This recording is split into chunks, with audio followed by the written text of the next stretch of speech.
I am a Bangalorean. I was born in Bangalore in a typical South Indian Brahmin family as a Brahmin, as a male.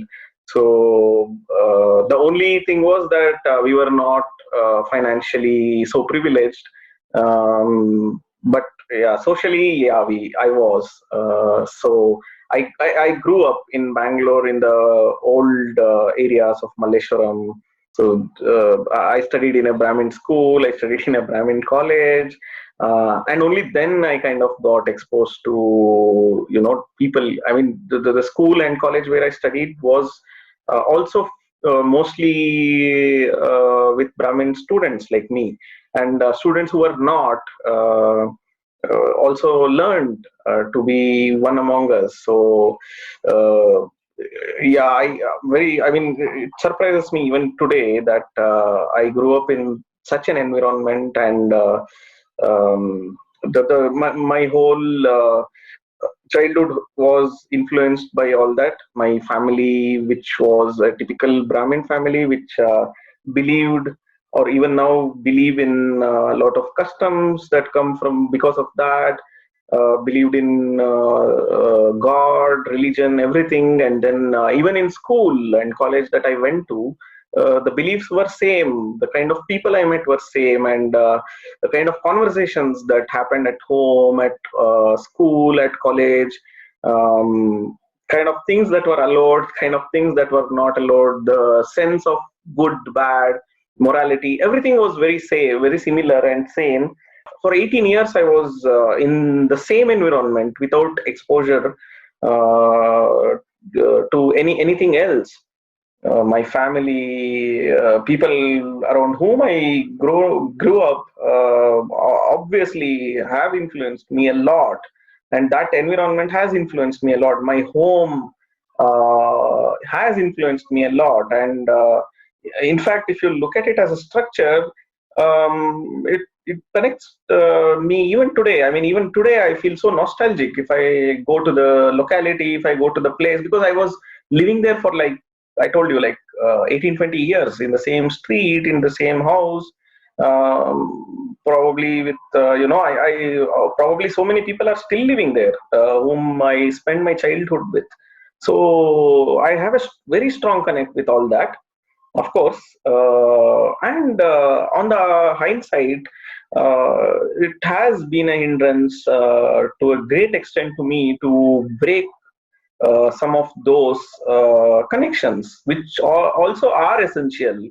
If you have to keep introspecting, if you have to keep growing as a person, which has been very difficult for me because of that strong connect that I still have. I still have a very strong connect with all the things that I have seen, because they were so constant, and I was within that for so many years. Yeah. The word home for me, yeah, probably it's a safe house, safe place, where I don't have to have my guards on, where I don't have to think before I speak, where I don't have to think before I act, where I feel safe among the people that are there in my home. I feel I trust them, and I know that they trust me, and I would like to be in I would like to call a place a home when uh, I'm not being judged.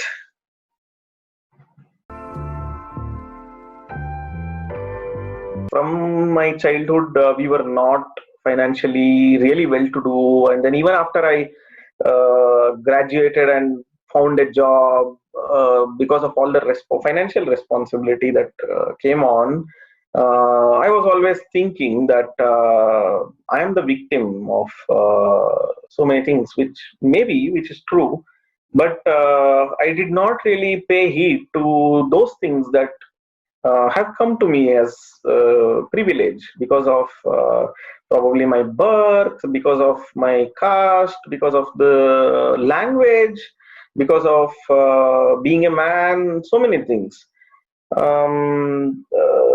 I had never realized that, and why I did not realize that was Probably because I mean, it is very difficult for someone who is privileged to even consider that or realize that, because there might be other things which they're struggling with. And yeah, as I said, you know, in especially in urban setup like Bangalore, it is not just the single problem that you're fighting against.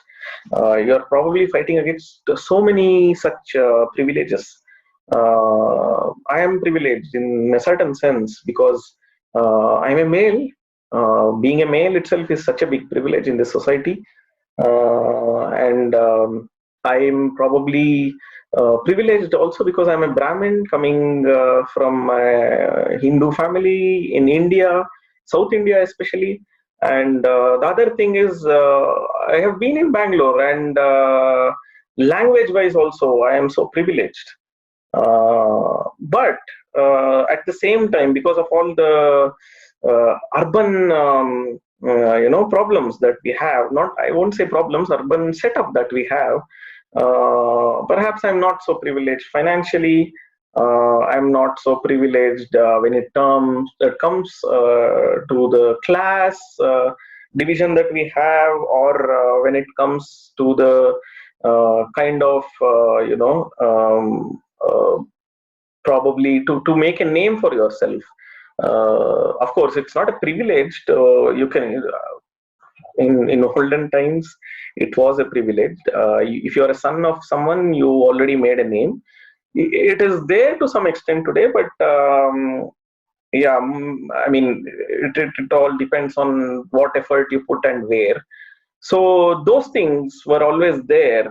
To excel, for example, were always there. And so I mean, I was always feeling that I was a victim of this society, and I never realized about my privileges. Uh, yeah, compared to my peers, yeah, I am probably privileged because of all that. For example, if I compare myself with my wife, you know, um, we are staying in the same house, we are doing this almost the same things, yet people expect different things out of us, our family, friends.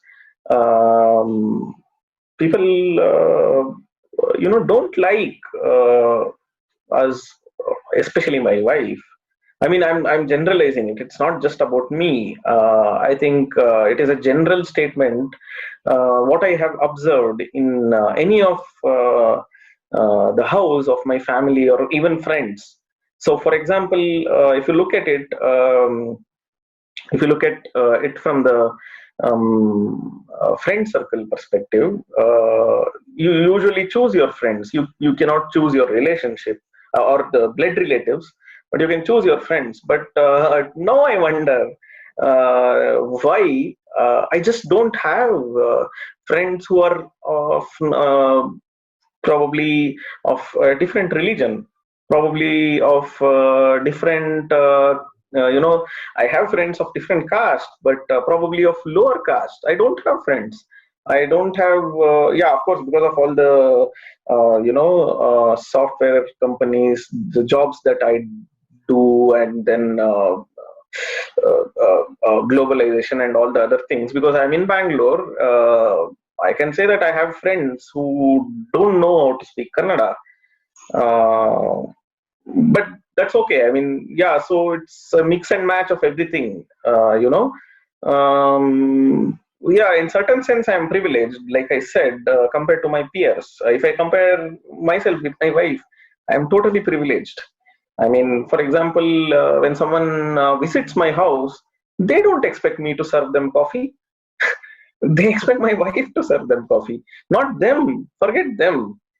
I myself sometimes fall into this because it is very difficult to break out the privilege, break and come out of the privilege, because it is so comforting. So I sometimes confirm. My wife sometimes confirms.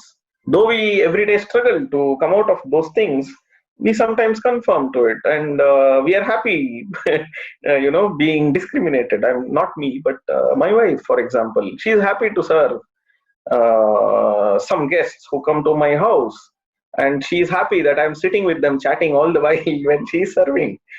Yeah, we are quite conscious. We are trying to go against it, but it is just not easy. That is just a small example of comparison that I can give. In my own house. So I started I got to know about theater as a profession after I graduated from school. Until then, I never knew that there can be a profession for theater. All I knew was there were only two main professions. Which one is to be a doctor, which is of higher value, and the other being an engineer, which is of a lower value, but it is still okay. You still get to visit foreign countries and live in foreign countries, especially the US. I'm sure many people who are like me will relate to this thought. All started when I worked with Vinod Ravindran. I work with SAP Labs, and we had called Vinod. We have a theater team there, and we had invited Vinod to direct a play for us. And that was when it started for me. I realized that there was something different about this person. He was extremely empathetic. There was an instance when we had gone to a certain place for caste party, and at that time, the person who was serving us from that hotel, he happened to spill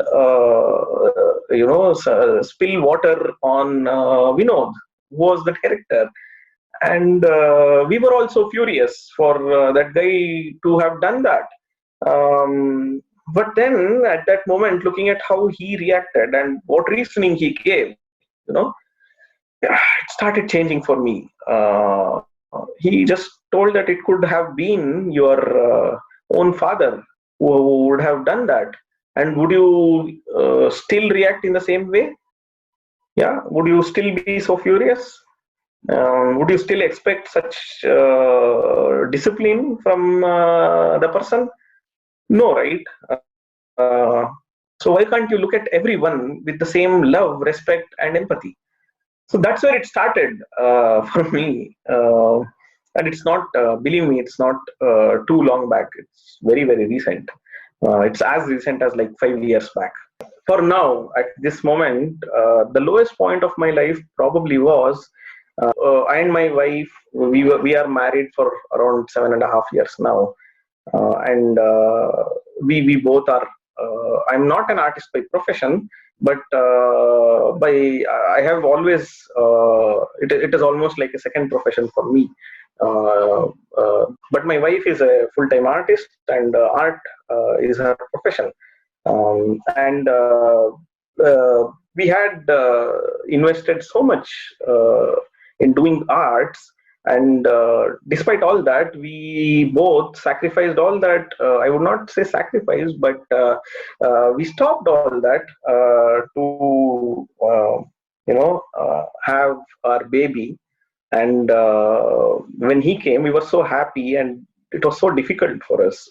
Our pediatrician, or even we, kind of started observing that he was not catching up in terms of so many things. He had very bad social behavior. He just did not like to be around people. He could not recognize or understand any sort of language. He could not understand. He knew me and my wife. He was comfortable with us, but he did not know that the meaning of the word father or mother, for example. It was a hard time. It was unbelievable for us. I mean, it took a lot of time for me to accept that itself. I mean, even today, for example, So we have come out of that, fortunately. But that was those days. Like it was almost like 1.5 years back, 2 years back, in darkness. The problem was like how we could not accept our family, our immediate family. Even now, they don't accept it. We had to find the right people who could help him. So we had to put so much energy into it, and we had no one, around us. It was only both of us, and we were in so much of distress, and we were in so much of darkness. And yeah, I think we our perseverance, my wife's perseverance especially, to come out of this. And lucky again, we found a great speech therapist who was in Mysore. We went there and stayed in Mysore for like 2 weeks, and she specifically worked on him. And then it was so much better. It was, I mean, till then we had tried like 5 6 different institutes in Bangalore. It was really hard for us. And um, yeah, we kind of now he's actually much better. We don't think he's in spectrum. Even if he is, he must be very high functioning, so it's not a problem. He understands everything, and he's still naughty, which most of the kids are. But that's okay. I mean, we are happy about it, not bothered. We still are tired, but yeah. But now the challenge is that we have to find energy to continue what we want to, so that he finds the right path for himself. It's not just for us. So this has been the darkest moment for me. And in between that, when my son was going through this, when we were going through that, I also lost my mom due to kidney failure. And yeah, that was also unexpected for me. I think problems are with our the structure that we have built for ourselves. There will be problems always. Doesn't have to do anything with destiny. Sometimes things go your way, sometimes it won't, probably. And yeah, right now, yeah, we are kind of stable, and we are trying to get on with life. I'm again back trying to do theater. She's back trying to find work for herself in arts. Yeah, now we are not in that situation anymore. But yeah, that was probably the right till now the lowest point for me. I am now right now associated with a theater group called Still Space Theater, which is the artistic director is a wonderful person called Akshay Gandhi, and it is also run by him and his wife Nita. So they started with this mic when the lockdown happened. The problem was for art world, no one could predict that the kind of impact this COVID will have, in the beginning. So we all initially were not aware of what, I'm sure no one was aware of how big this impact would be. And uh,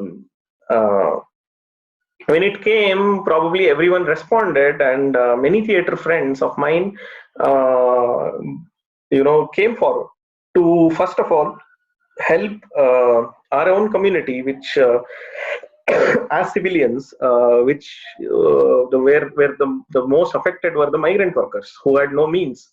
They had no documents, they had no means, they were all living in a very bad condition. They could not go back, they could not stay, they had no work. That's when this whole thing started. But soon we started realizing that the situation is for a longer term. It is not going to go away in 1 or 2 months. Then Akshay realized that the state of the art ecosystem that we have in Karnataka, the artists that are earning their livelihood, earning their bread out of art, may not be the elite art that they're doing, the marginalized ground level artists. So when he started, I mean, I was also very keen to understand what is going on. Already, even before the pandemic, it was not like they were leading a great life. Yeah, but I was very curious to know what their life would be now. I mean, what is happening with them? And when we reached out, we have reached out to around 600 artists, I think, till now, all across Karnataka. Lots of marginalized artists, like we have reached out to Janapada artists, Tamte artists, different forms of Janapada, different Kunitas, orchestra singers, Yakshagana artists, and then junior artists in media, TV, films, and company theater artists,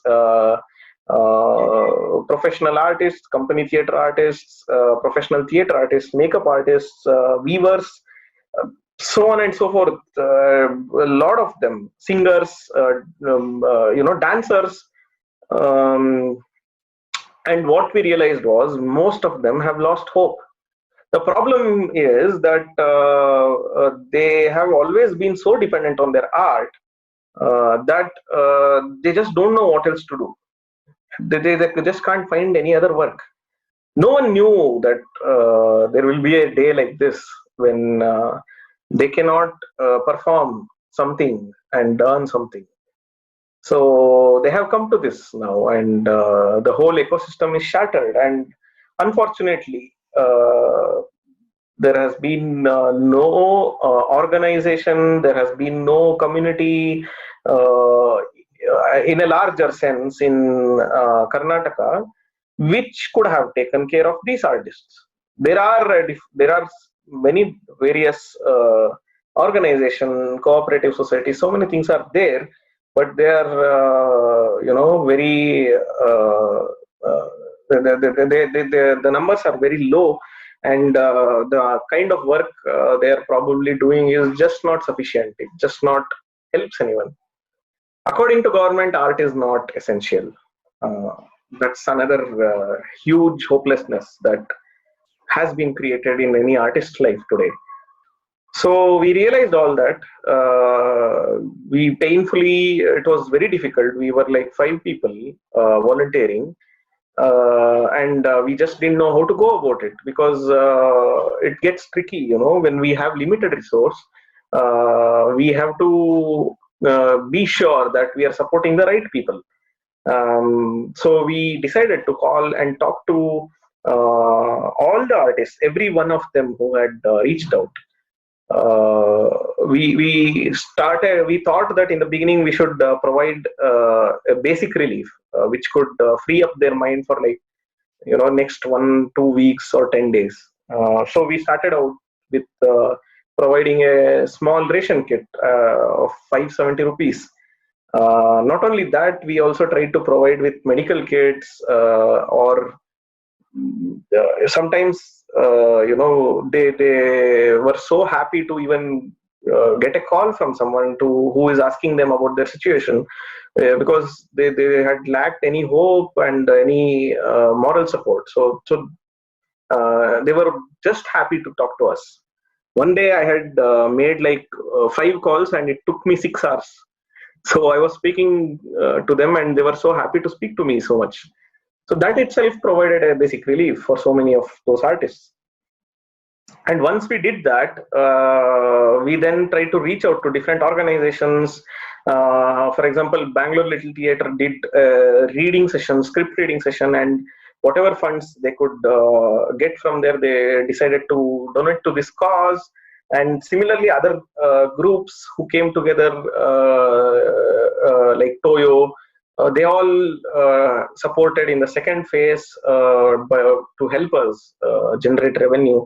People like T.M. Krishna, Pawan Kumar, who is the Kannada movie director, they donated or they pledged to donate. And we were able to contact all these artists and give them this basic support. But then that does not end there, right? Yeah, I mean, we are not an NGO or an institution. We were just a group of 5 people, and almost all the people in that group also were full-time artists, and they had to think about their own family. Um, and yeah, I mean, we could do this much, and but then we didn't want to stop. I mean, at the same time, we didn't want to simply raise funds and continue giving these kits, because we were not an organization doing that. So we have planned to identify at least 100 artists who are really marginalized, who have no exposure, who have no voice, who are not, for example, tech savvy enough to reach out to different people apart from the local community that they are in. So we plan to identify such people, and we plan to identify different organizations who can probably partner with them. And so the idea is, through different modes, that we enable these artists to earn at least a stipend of as a basic necessity for next 3-4 months. And then, of course, they will, once they know the trick of the trade, they will probably independently look out for those opportunities, without we as a group being there. They might even continue to work with us. But so with that idea, we have started working towards all this, and as the first step, we have organized a series of workshops across next 3 months, starting from 15th August to November, by different masters. So Akshay himself is conduct or facilitating 3 workshops, which is related to voice, space, storytelling, speech, etc. And we have different people coming in for example, a choreography workshop, and Drupad workshop, which is a niche art form. And then we have a folk weekend where we have, as a pilot, we have identified 3 artists whom we already supported, to enable them, work with them, brainstorm with them, and create a structure where they can be facilitators, and people who attend their workshop pay them directly. Yeah, so that would be the pilot phase, and then we will see going forward how much more we could do about these things. And yeah, we have just announced about these workshops, but having said that, the workshops, just because we are associating this kind of an initiative with the workshop, doesn't mean it is not a value add. The facilitators are great people. They have achieved a lot in their specific professions, and there is even without associating with the initiative. This initiative, first of all, is called as for artists and arts. Even without attaching it with the initiative, it is a great value add for anyone who will attend these workshops. Yeah, of course, going forward, if this works well, we are able to work and do this successfully. We are planning to use this use case to do more for these 100 artists. Not just workshops, but maybe bigger, longer teaching courses, sessions, and even performances, or even putting them across with some other organization who can give them grants, for example. So many things. We have been brainstorming about it. So this is the first step that we are taking. So I'm being an artist myself. I really feel for them. When I speak to them, it has been a huge personal experience for me, and it is always it has moved me a lot, to be honest, to speak to them. My problems, when I look at the artists who have taken up their art as profession, compared to them, I am so privileged, and my problems compared to the problems that they are facing today are nothing. So it is my duty probably to my responsibility and my duty to probably do something about it. Otherwise, what is the huge big reason that I have to do any art at all, right? So yeah, yeah. I mean, that's what we are trying to do. So the name of the initiative, which we want to turn into a movement itself, is called For Artists and Arts. That's the name of the initiative. And the organization or the theater group for now, which is trying to realize this initiative, is called Still Space Theater. Uh, we have partnered with our different groups have come forward to help us and support us. Uh, and they have and we are trying to partner with more people, with more groups.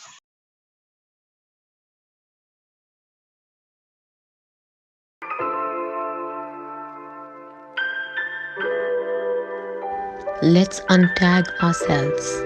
Let's untag each other as we all share the same light.